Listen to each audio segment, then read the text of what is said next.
menuju kemuliaan hidup. Kunci kemuliaan hidup yang pernah diberikan Luqman Hakim kepada putranya adalah lupakan selalu dua hal dan ingat selalu dua hal. Dua hal yang harus engkau lupakan adalah di saat engkau berbuat baik kepada seseorang, maka berusahalah untuk melupakannya. Dan di saat ada orang yang berbuat salah kepadamu, maka berusahalah untuk melupakannya. Ini adalah kunci keindahan hidup dalam kebersamaan. Baik di saat kita berbuat baik kepada orang lain atau diperlakukan baik oleh orang lain. Baik di saat kita berbuat salah kepada orang lain atau di saat orang lain berbuat salah kepada kita. Agar kita bisa menuai keikhlasan dalam beramal, tabah dan lapang dada dalam berinteraksi dengan sesama hamba Allah. Melupakan dua hal, kalimat sederhana, akan tetapi merupakan kalimat hikmah yang penuh makna.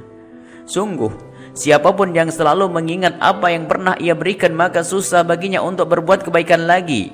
Akan tetapi di saat ia mudah untuk melupakan apa yang pernah ia berikan kepada orang lain atau kebaikan yang pernah ia lakukan untuk orang lain, akan terbuka pintu kebaikan sehingga mudah baginya untuk berbuat baik kebaikan yang lainnya. Kemudian, di saat ada orang yang berbuat salah kepada kita, alangkah mulianya jika kita mudah untuk melupakan kesalahan orang tersebut dengan ketulusan dan kebersihan hati. Di dalam hati tidak ada dendam kusumat, tidak tertanam kedengkian. Dan itulah kebersihan hati yang menghantarkan kemuliaan seorang hamba di hadapan Allah Subhanahu wa taala. Karena hati yang bersih dari dengki, bersih dari dendam akan mudah untuk menjadi ladang tumbuh suburnya ketakwaan dan keimanan kepada Allah Subhanahu wa taala. Mengingat dua hal. Yang harus diingat adalah jika kita mempunyai kesalahan kepada seseorang, maka semestinya lah kita mengingat kesalahan tersebut. Dan begitu juga jika ada orang yang berbuat baik kepada kita, jangan pernah kita melupakannya, akan tetapi ingat dan ingat terus. Maknanya adalah jika kita berbuat salah kepada seseorang, maka berusahalah kita untuk selalu ingat agar kita tidak mudah mengulangi kesalahan tersebut. Baik itu kesalahan kepada istri, suami, anak, orang tua maupun tetangga. Karena jika kita senantiasa mengingat kesalahan tersebut dan dibarengi dengan penyesalan, kita akan terjaga untuk terjatuh lagi pada kesalahan yang sama. Lebih dari itu, kita akan lebih mudah untuk memohon maaf kepada orang yang kita pernah berbuat salah kepadanya. Itulah hakikat kemuliaan dan kebesaran jiwa. Sungguh, jika kesalahan kita kepada orang lain tidak dimaafkan oleh orang tersebut, maka Allah pun tidak akan mengampuni dosa kita. Alangkah mengerikannya hal itu.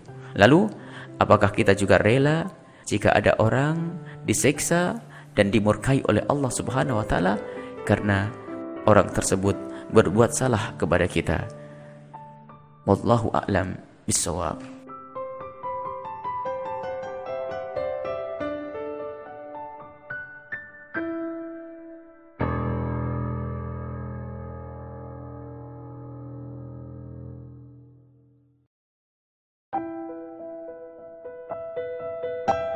Nasihat buat anak.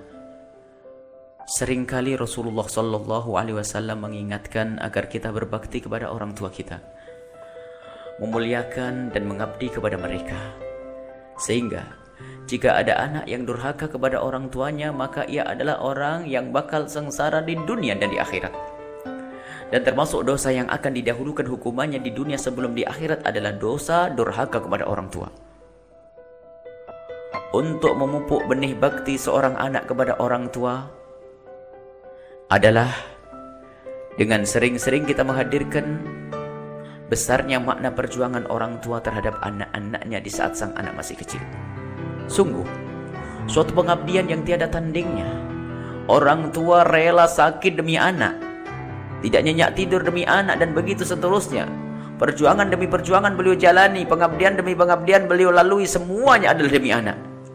Akan tetapi kadang seorang anak terbawa dalam kelalaian akan semua yang telah diperjuangkan oleh orang tua, sehingga ada seorang anak membentak orang tuanya atau bahkan dengan mudah memukul orang tuanya atau menyakiti hati orang tuanya dengan lidah dan tingkah lakunya. Yang ingin melihat manusia celaka di dunia dan di akhirat, cukuplah melihat seorang anak yang durhaka kepada orang tuanya. Durhaka kepada orang tua kadang teramat halus sehingga tidak dirasa oleh seorang anak, akan tetapi ternyata seorang anak sudah berada pada hakikat kedurhakaan. Seorang anak yang menghindar dari beban biaya rumah sakit untuk orang tuanya yang ditanggung oleh saudara-saudaranya, di saat pembayaran biaya rumah sakit pura-pura tidak tahu lalu menjauh untuk sementara dari keluarganya dengan berbagai alasan. Namun sebenarnya hanya ingin menghindar dari beban biaya pengobatan orang tuanya. Sungguh Allah Maha tahu apa yang ada di hati sang anak durhaka ini. Sadarilah bahwa jika kita sakit, seorang tua akan mengorbankan semua yang dimilikinya demi kesehatan kita. Ada lagi seorang yang durhaka dengan memanfaatkan kebaikan orang tua. Orang tuanya memang mencintainya dan berjuang untuknya, menyekolahkannya hingga sang anak bisa berhasil dan mendapatkan pekerjaan yang nyaman, bersih dengan gaji tinggi. Sementara orang tuanya tetap tidak berubah sebagai seorang petani yang kulitnya di samping semakin hitam terbakar matahari, juga semakin berkeriput dimakan usia. Akan tetapi, keberhasilan sang anak tidak merubah keadaan orang tuanya. Bahkan mungkin seorang anak dengan tanpa hati nurani telah menjadikan sang ibu babu di rumahnya yang mencuci bajunya dan menyiapkan makanan sang anak. Sungguh ini adalah anak durhaka yang susah bertobat, sebab ia tidak sadar jika yang demikian itu adalah durhaka. Ada lagi durhaka yang tidak dirasakan oleh seorang anak, yaitu dikala orang tua yang sudah keriput itu tidak lagi dianggap nyaman keberadaannya di meja makan bersama, maka seorang tua pun dibuatkan meja kecil di ruang yang agak terpisah agar tidak mengganggu. Dan hanya orang durhakalah yang menganggap orang tuanya mengganggu. Cukuplah orang tua kita capek di saat kita masih kecil, giliran kita sudah dewasa dan orang tua kita semakin lemah, mari kita muliakan dan kita layani orang tua kita. Mengabdi berangkat dari hati yang tulus karena Allah Subhanahu wa taala, bukan hanya takut dihujat oleh masyarakat. Sebab ada orang yang mengabdi dan berlemah lembut kepada orang tuanya di depan teman dan tetangganya, akan tetapi di saat tidak ada yang melihatnya, maka pengabdian yang lemah lembut itu pun hilang. Semoga kita digolongkan sebagai anak-anak yang bisa benar-benar mengabdi dan berbakti kepada orang tua. Wallahu a'lam bishawab.